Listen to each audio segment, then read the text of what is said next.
कहानी की शुरुआत में हम एमा को देखते हैं जो एक होटल के कमरे में टॉम नाम के एक आदमी से मिलती है। हमें टॉम और एमा के रिश्ते के बारे में ज्यादा पता नहीं चलता, लेकिन एमा काफी परेशान नजर आ रही थी। वो टॉम से कहती है कि अब वो एक दूसरे से नहीं मिल सकते। टॉम उसे रोकने की कोशिश करता है, लेकिन एमा अपनी शादीशुदा जिंदगी को लेकर काफी चिंता में थी। जब वो जाने लगती है तो टॉम उसे एक आखिरी बार मिलने की गुजारिश करता है, लेकिन एमा मना करते हुए कहती है कि कल उसकी एनिवर्सरी है। अगले दिन एमा अपने पति मार्क से मिलने उसके ऑफिस जाती है। वहाँ उसकी असिस्टेंट उसे फूल देकर सालगिरह की बधाई देती है। जब एमा मार्क के कैबिन में जाती है तो उसकी नजर एक सीक्रेट फाइल पर पड़ती है। ये फाइल उस एक्सीडेंट से जुड़ी हुई है जब कुछ साल पहले एमा पर हमला हुआ था और वो गंभीर रूप से घायल हुई थी। एमा को वो दिन याद आता है जब बॉबी नाम के एक चोर ने उस पर अटैक किया था और उसे बहुत मारा था। यहाँ हमें पता चलता है कि मार्क एक बहुत बड़ा वकील है। उसका ताज़ा केस उसी हमलावर की पैरोल रद्द कराने का है जिसने एमा पर हमला किया था। जब दोनों ऑफिस से निकलकर लिफ्ट में आते हैं तो अगले फ्लोर पर टॉम भी लिफ्ट में आता है। यहाँ पता चलता है कि टॉम का अपने बॉस मार्क की वाइफ के साथ अफेयर चल रहा था, लेकिन लिफ्ट में दोनों एक दूसरे को अनदेखा करने की कोशिश करते हैं। शाम को एमा और मार्क एनिवर्सरी मनाने के लिए एक रेस्टोरेंट जाते हैं। वहाँ मार्क एमा को एक डायमंड नेकलेस गिफ्ट करता है। एमा ने भी उसके लिए अमेरिकन फुटबॉल की 2 टिकट खरीदी थी, लेकिन मार्क इसे ये कहकर ठुकरा देता है कि इस साल ये टीम बेकार खेल रही है।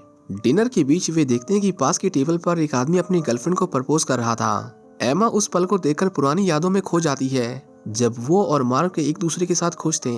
डिनर के बाद मार्क एमा की आंखों पर पट्टी बांधता है और एक सरप्राइज के तौर पर उसे अपने झील के पास वाले घर ले जाता है जहां वे अपनी जवानी के दिनों में जाया करते थे। घर पहुंचकर एमा पुरानी यादों में खो जाती है। वो घर के अंदर घूमते हुए एक अंधेरा कमरा पाती है जिसमें उसकी पुरानी तस्वीरें लगी हुई थी। वो एक म्यूजिक प्ले करती है और मुस्कुराते हुए उन खुशियों भरे पलों को याद करती है। फिर वो ऊपर जाती है जहां गुलाब की पंखुड़ियां उसे बेडरूम तक लेकर जाती हैं। वहां मार्क शैंपेन के साथ उसका इंतजार कर रहा था। वो एमा से माफी मांगता है कि वो अब तक एक अच्छा पति नहीं बन पाया, लेकिन वो वादा करता है कि वो सब कुछ ठीक करने की कोशिश करेगा। उस रात दोनों एक बार फिर अपने रिश्ते को नया मौका देते हैं। सुबह एमा जब जागती है तो पाती है कि वो बिस्तर पर है और उसका हाथ हथकड़ी के साथ मार्क के हाथ से बंधा हुआ है। इससे पहले कि वो कुछ समझ पाती, मार्क अचानक एक गन निकालता है और एमा के सामने खुद को गोली मार लेता है। एमा ने मदद के लिए चिल्लाने की कोशिश की, लेकिन दूर दूर तक कोई सुनने वाला नहीं था। उसने फोन उठाकर पुलिस को कॉल करने की सोची, पर फोन डेड था। हताश होकर उसने हथकड़ी की चेन पर गोली चलाने की कोशिश की, लेकिन बंदूक में कोई गोली नहीं बची थी। उसने मार्क की डेड बॉडी को खींचते हुए क्लोसेट तक लाया। वहाँ उसे अपनी शादी की ड्रेस लटकी हुई मिली। ड्रेस हटाते ही उसे पीछे एक लॉकर मिला जो आज से पहले वहाँ नहीं था। एमा ने ड्रेस को मार्क की बॉडी के नीचे बिछाया ताकि उसे खींचने में आसानी हो, लेकिन जब वो सीढ़ियों से नीचे जा रही थी तो अपना बैलेंस खो बैठी और मार्क के शरीर के साथ नीचे गिर पड़ी।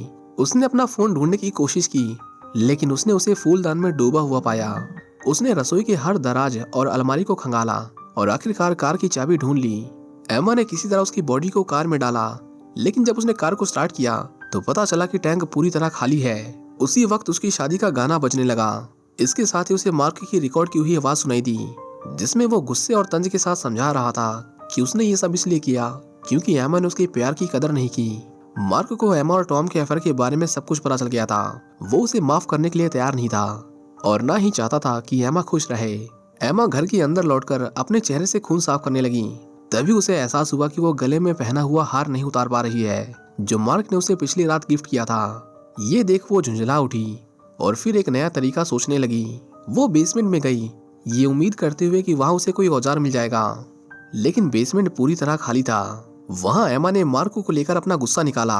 उसने खुद से बड़बड़ाते हुए कहा कि मार्क कितना बुरा आदमी है, उसके भी कई अफेयर थे।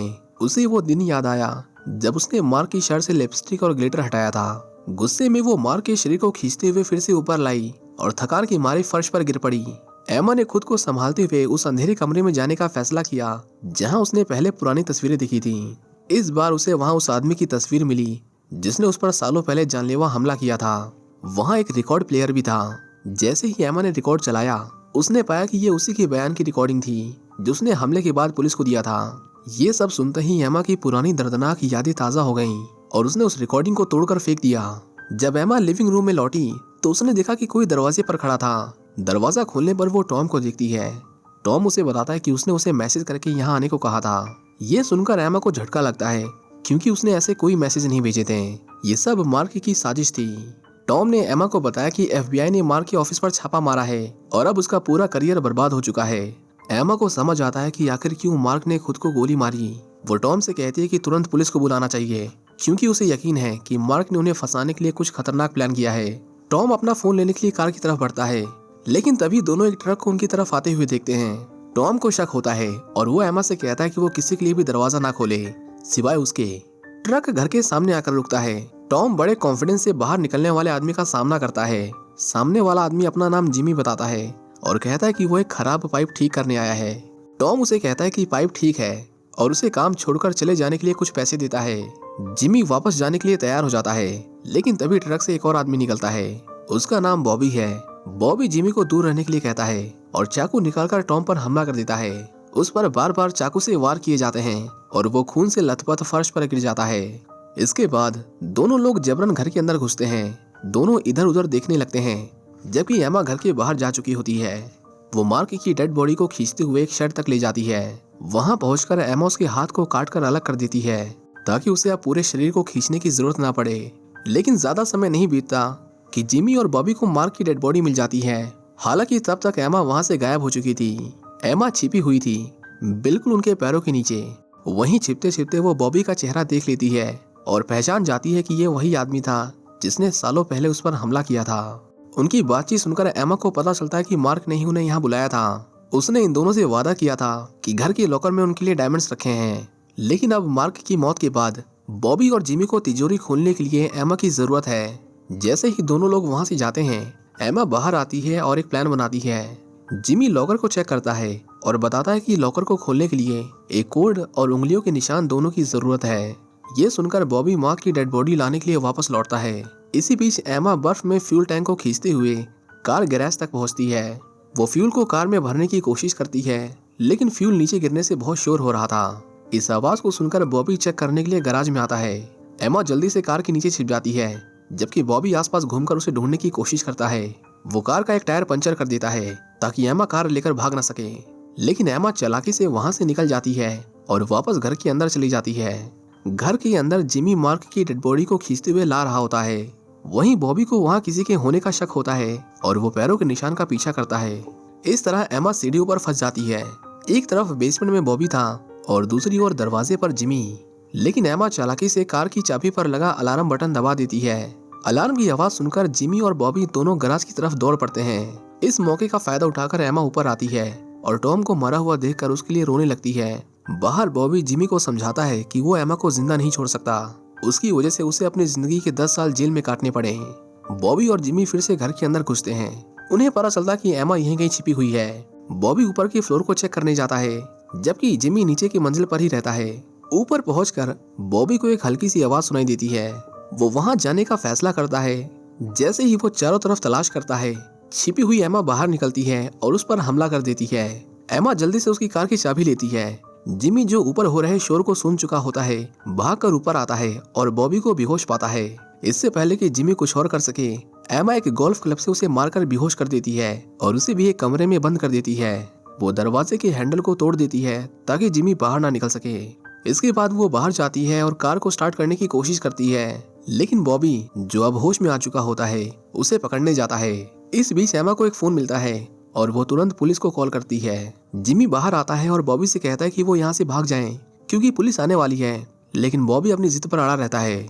वो एमा को लात मारकर बेहोश कर देता है। जब एमा को होश आता है तो वो खुद को फिर से अपने मरे हुए हस्बैंड के शरीर से हथकड़ियों में बंधा पाती है। बॉबी और जिमी तिजोरी को उसके पास खींच कर लाते हैं और एमा को कोड बताने के लिए कहते हैं। एमा कहती है कि उसे लॉकर का कोड नहीं पता।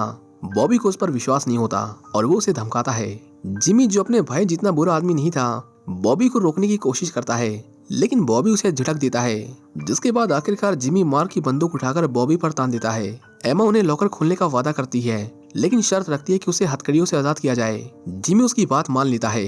एमा लॉकर का कोड बताती है, लेकिन जब लॉकर खोलता है तो उसमें सिर्फ एक धारदार आरी मिलती है जिस पर लिखा होता है कि लॉकर में रखे गए डायमंड्स एमा के पहने हुए हार में बदल दिए गए हैं। जिमी उस नेकलेस को निकालने की कोशिश करता है, लेकिन वो बहुत मजबूत था। बॉबी समझ जाता है कि मार्क ने ये सब जानबूझकर किया है। अगर उन्हें वो डायमंड चाहिए तो उसे एमा का सर काटकर उन्हें वो नेकलेस निकालना होगा। बॉबी उसे मारने में जरा भी नहीं हिचकिचाता और उसका सर काटने के लिए आगे बढ़ता है, लेकिन जिमी इन सब से तंग आकर बॉबी को रोकने की कोशिश करता है। दोनों भाइयों के बीच झगड़ा होता है और बॉबी गलती से जिमी को कपड़ों के हैंगर पर धक्का मार देता है, जिससे जिमी की तुरंत मौत हो जाती है। बॉबी अपने भाई की मौत के सदमे से सहम जाता है और इस दौरान एमा पास रखे चाकू तक पहुंच जाती है। जब बॉबी पलटता है तो एमा उस पर अटैक कर देती है। वो भागने की कोशिश करती है, लेकिन बॉबी फिर से उसका पीछा करता है। एमा किसी तरह बॉबी को मार्क की डेड बॉडी से जंजीरों में बांध देती है। वो गैरेज में पहुंचती है और कार में बैठती है, लेकिन बॉबी फिर भी उसके पीछे पीछे आता है। एमा घबराहट में कार को बैक करती है, जिससे गैरेज की दीवार टूट जाती है, लेकिन उसकी कार बर्फ में फिसलकर शेड से जा टकराती है। बॉबी, जो अभी भी किसी तरह जिंदा है, घायल होने के बावजूद एमा का पीछा करता है। वो उसे फ्रोजन लेक पर रेंगते हुए देखता है। खुद को किसी तरह घसीटते हुए वो एमा तक पहुंचता है और उसे मारने की कोशिश करता है, लेकिन एमा उसे चाकू मार देती है। जल्द ही 3 लोगों के बाहर से बर्फ टूटने लगती है और दोनों मार्क की डेड बॉडी के साथ पानी में गिर जाते हैं।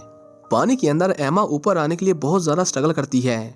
वो किसी तरह बॉबी के कंधे से चाकू निकालकर उस पर दोबारा हमला करती है और जैसे ही बॉबी की पकड़ ढीली पड़ी, उसने तैरकर ऊपर आने की कोशिश की। आखिरी सीन में हमें दिखाया जाता है कि एमा जमी हुई झील के ऊपर लेटी हुई है। वो अपनी एंगेजमेंट रिंग उतारती है और उसे पानी में फेंक देती है। दूर से पुलिस के सायरन की आवाज आती है, जो उसे जल्द ही रेस्क्यू कर लेंगे और उसकी जान बच जाएगी। इसी के साथ ये कहानी यहीं खत्म हो जाती है। उम्मीद करते हैं कि आपको ये वीडियो पसंद आई होगी। अगर आप हमारे चैनल पर नए हैं तो चैनल को सब्सक्राइब जरूर करें और बेल आइकन को दबाना ना भूलें, ताकि जब भी हम नया वीडियो लाएं आपको उसका नोटिफिकेशन सबसे पहले मिले।